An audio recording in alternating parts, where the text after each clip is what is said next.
Well, good evening, ladies and gentlemen. I'm Dr. Bowtie, and this is my 2017 Triumph Thruxton R review.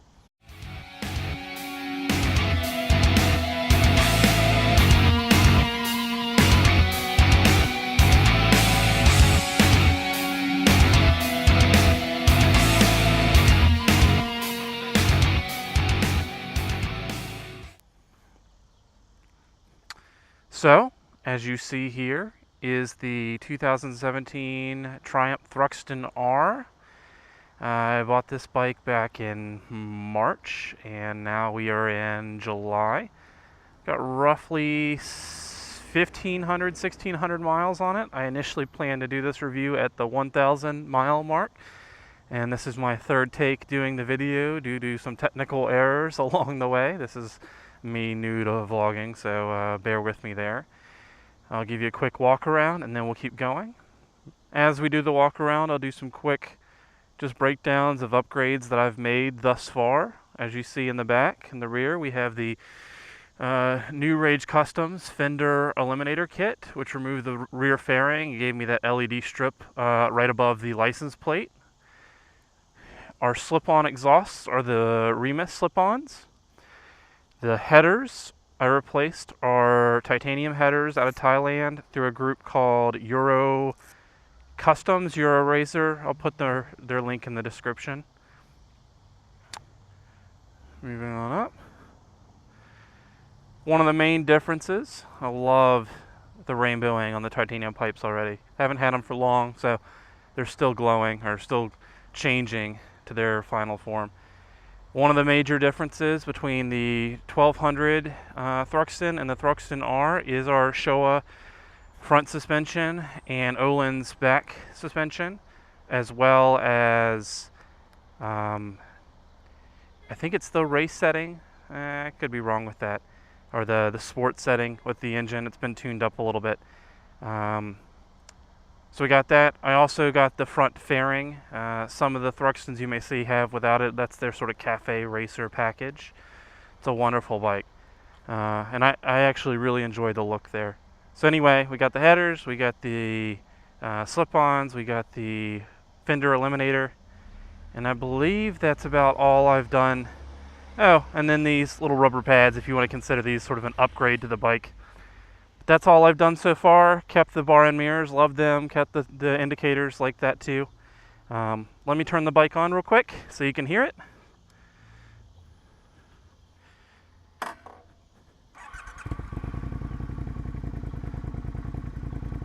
Put it neutral, and then put our stand back down.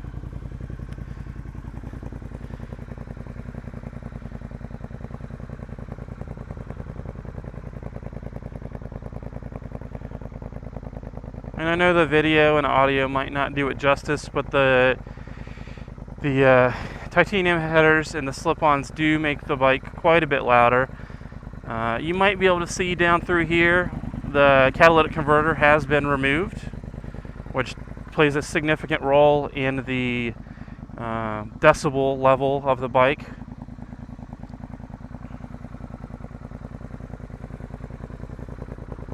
I'll give you a quick rev.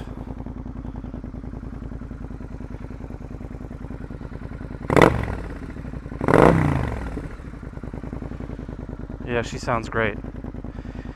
I know she's a little dirty. I'm going to take her to the wash shortly. Should have done that before the recording. But anyway, wanted to get this out of the way. So let's take her for a trip around town, and I'll go over the sort of the reason I chose this bike and you know, what I like about it, what I don't like. So let me just navigate around this little parking lot. Good day, sir. Oh, I love hearing the bike. So, initially when I was looking at this bike, or looking at motorcycles, this is my first motorcycle, judge me how you wish. Of all the styles, I really like the cafe style. And I know I'm not original in that thought. Presently, there's a huge cafe fad going around or whatever, where a lot of the guys my age in their 20s and 30s getting their motorcycles chose a cafe style. I've run into a few thus far. They probably went along the same route which I did, where you see the style bike you like and watch all the videos and think how cool it would be to get a 70s or Honda CB and chop it and make it into a cafe all your own. I sure looked at that, went on Craigslist, saw a few, none of which that actually ran in this area. I live in Charleston, but I looked at them and consulted a few of my friends when we looked at these bikes, and realized that it's not likely, with my little to no mechanical experience, that I'm going to be able to bring this bike back from the dead and chop it and actually be riding this in the next decade. It's just not going to happen. If you're more mechanically inclined than I, which I presume almost 100% of you are, you might have a better potential outcome than I, but I just did not have that in the cards. So thus, after looking at the bikes, after looking at the CBs and realizing that it's not going to be worth it for me, it's just going to be a garage project, I'm never actually going to ride it, my friend recommended looking at the Thruxton 900s, which is the older Thruxtons, the sort of step down from this. And I looked at it, I'm like, oh, that's a beautiful bike. That's exactly the lines I like. That's it. That's cafe. And it's an English company. Like, I know a lot of the guys back in the era would do cafe, and they'd get the jet bikes or whatever, and they do it. So whatever, but English heritage, this is where I want to be. Well, anyway, I see that bike, and I also look on the website and I see the 1200 and then the 1200R, and for some people, financially, those bikes are vastly different, almost twice the cost. But for me, I'm a very big subscriber to the buy once, cry once philosophy, where if I can't afford exactly what I want, if I can't afford sort of the best there is, I kind of stay out of it. And I'm not saying that's the right philosophy, but it's sort of been mine, where I saw the 900, I could afford it right there, but I'm like, if I save up a bit more, I'll be able to get the bike I know I'll be happy with, that in my heart I'll be happy with. And that happened to be the 1200R. Well, some folks might even say, that's a leader bike for your first bike. That's way out of your control. That's not what we encourage. And I think for most leader bikes, sports bikes, crotch rockets, super sports, I'd agree. A lot of these fairing bikes that they have a whole lot more horsepower, 150, 200, 250 horsepower, whatever it may be, insane horsepower. This bike, even in the sports setting, has 97, very manageable. And it's been geared such that it's not so torquey. It's not, if you're not, how should I say it, responsible and just like to joke around on bikes and do stupid stuff, play stupid games, get stupid prizes, yeah, this bike might do it for you. But there are much more dangerous leader bikes out there that are way more torquey and are designed for racing and lane splitting and whipping around. This bike's not really designed for that. And for the price point, you can afford a much more powerful bike than what this one is. But that's not why I bought it, and that's why I don't really participate in that type of riding style. As I bought this bike for, I thought it was a classier look, something to be seen on. There's not a lot of them around. It's unique, and I enjoy it. I enjoy the style, and I never really drive it real fast, whipping out of traffic. I drive it like I do a car, and maybe that's just me because it's my first bike. All right, let's figure out where we're going, and or maybe I'll change, as I grow and become more experienced as a motorcyclist. Anyway, that's what brings me to now. I saved up the money, bought the bike in March. Absolutely love it. It's a terrific bike. The too long, didn't read, whatever, didn't watch video is, I highly recommend the bike, even if it's your first bike, assuming you're kind of my weight. I'm 210, 15 pounds, 6'3", and pretty responsible on the throttle. If that's you, go for it. Get it.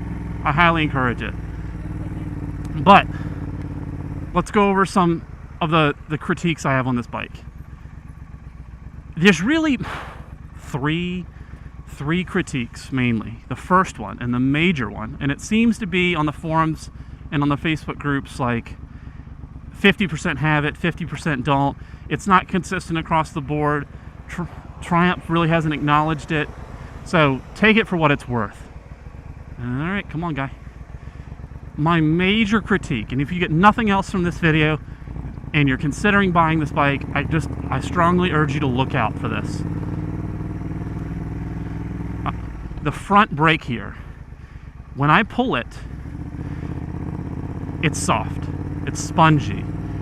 I always find myself, when I pull that front brake, not being very confident in where it's going to help me, and I always find myself double pumping it.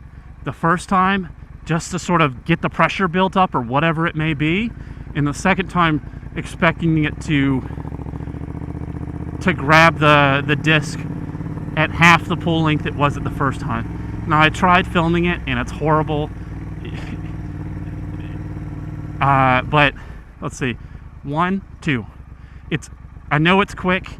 I'll try to do it a few more times, but essentially the first pull, I pull about half, maybe 3/4 the full distance of the brake lever, and the immediate second pull is 1/4 of that.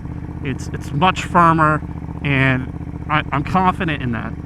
And I think the thing that unnerves me about that, the main reason that's a critique of mine, well, for one, the price point you pay at this bike, you want things to be perfect, right? The second thing is safety. That when I'm riding on the road, and God forbid I'm in an incident where I need to pull the brake and I need it to stop, and I don't have the time to worry about double pumping the front brake, that's a safety thing. That's a little unnerving, that if I was placed in that situation, I have to really consider that for the outcome to be better, right? Let me see if I can do it again. First pull, second. First pull, second. I know it's hard to see, especially when you're navigating the local streets, but it's noticeable. And for some of you, I know you guys on the Thruxton forums and the Facebook page, I know you're say, mine's sharp as can be, you know, I trust it with everything I got. Others of you, you know what I'm talking about. And if you're the lucky bunch, yeah, thank your lucky stars, or, you know, God bless you. But for those of you that had this same issue, you know, I feel your pain. And my closest Triumph dealership in Savannah called them about it. They've never run into the issue before, never heard of it. Triumph, they said Triumph hasn't released anything official about it, and therefore, like, it's not one of those, like, recall covers where they change it. I don't know. They did check to see if there's air in the brake line, which there wasn't, so I'm kind of at a loss without forking over big money for someone to do diagnostics on something that they didn't really know how to do before. So for that, I just keep that in mind whenever I'm riding. Okay, rant over about that.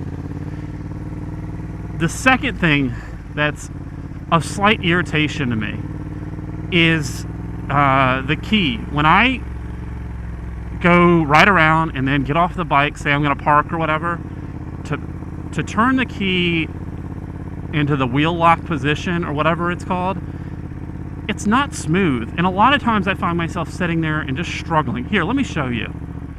Let me show you real quick. I'm going to pull over as if I was going to park the bike, turn it off, kickstand out, wheel turned all the way to the side, and I turn the key.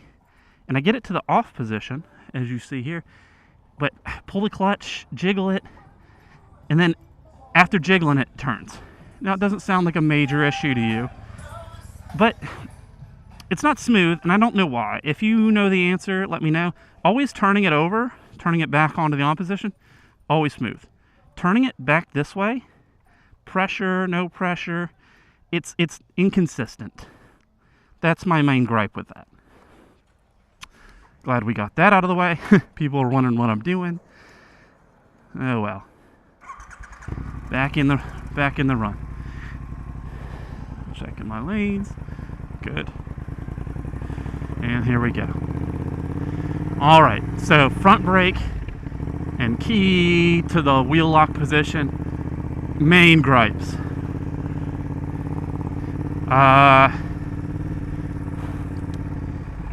Man, what was the third?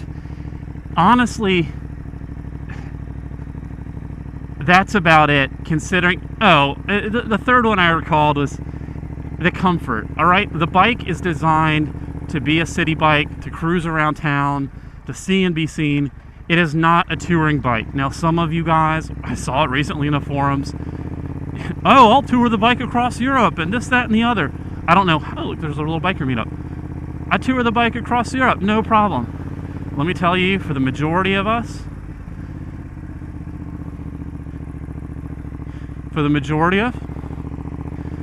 sorry, I know those guys. For the majority of us, it sucks. With the stock seat, I had to take this bike for its first service to Savannah, about 100 miles, and about halfway my back and wrists were hurting. You're in a Sportster style position, it's gonna hurt, okay? And that's what the majority says. For that reason, I bought a Comfort dual up seat and some back pegs. I haven't put them on yet, they're still in the mail, but that's what you need to go with. If you want a touring bike, if that's really what you want, go buy a touring bike, a bagger, something like that, a Goldwing. That's not what this bike is designed for. So for the reason that there's a gripe for it, it's not a main complaint. I just want you to know that the position you're sitting in, this sort of tucked forward, feet a little back, it's not comfortable for long rides. So don't get this bike if you plan on touring. There's much better options out there. Actually, I sat on a few Indian bikes the other night, and they were phenomenal. I didn't know what comfort was until I sat on those guys. So just there's your peace of mind. That said, looks like I have almost 1,700 miles on this. I love the bike. If you're interested in it, feel free to, or interested in further questions answered, drop a line for me in the comment section below. It's not very loud. Even when I put the Decat headers in with the Remus slip-ons, like, it's not that loud cruising around. Now, if I want to like rev bomb it, you know, like it sounds great, but that's it. It's not over the top. I will say though that taking the catalytic converter out sucks. It's a pain in the ass. There goes my buddies. Hoodlums. Anyway, I think that's it. That's my review. I hope you enjoyed it. I'll follow these guys and see where they're off to. I hope you enjoyed the review. And if you have any more questions, please give me a shout, alright? Well, it's been fun. You take care. Dr. Bowtie out. Bye-bye.